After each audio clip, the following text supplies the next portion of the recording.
What if I told you? The man who nearly crushed Sparta didn't begin as a warrior, but as a quiet prince raised in the shadow of a legend? This is the true rise of King Xerxes I, the most powerful ruler of the ancient Persian Empire. Xerxes was born into a world of impossible scale, palaces carved into mountains, armies from dozens of nations, and a father whose name echoed across continents, Darius the Great. From childhood, Xerxes was taught the expectations of Persian royalty. He learned to ride before he could read, to draw a bow before he could write, and to speak the truth, a sacred virtue of Persian upbringing. But Xerxes' childhood wasn't peaceful. The royal court was a battlefield of politics. Advisors, nobles, and relatives all eyed the throne, and every move the young prince made was watched. He wasn't the oldest son, but he was the one Darius favored. That alone made him a target. As Xerxes grew, he followed his father through the empire, from Babylon to Egypt, witnessing rebellion, diplomacy, and conquest firsthand. These experiences forged his understanding of power, that an empire as vast as Persia could never rest, and must always be feared. When Darius died, the empire stood at a crossroads. Several factions backed other princes, but Xerxes had something they didn't: the full endorsement of his father and the support of the most influential nobles.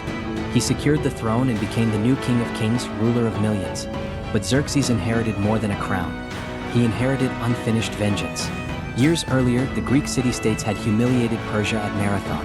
Darius planned to punish them, but death took him before he could strike back. Now the responsibility and the anger belonged to Xerxes. Determined to finish what his father began, Xerxes prepared for war on a scale the world had never witnessed.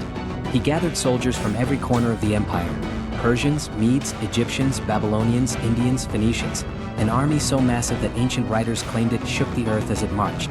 To reach Greece, Xerxes ordered engineers to do the impossible: build a floating bridge of ships across the Hellespont.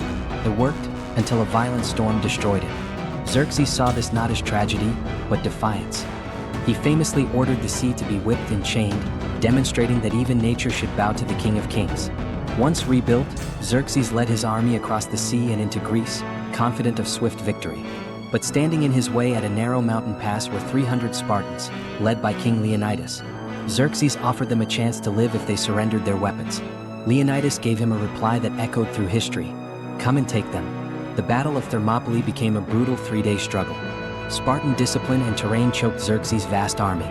Though he eventually overwhelmed them, the resistance inspired all of Greece to unite, something Xerxes never expected.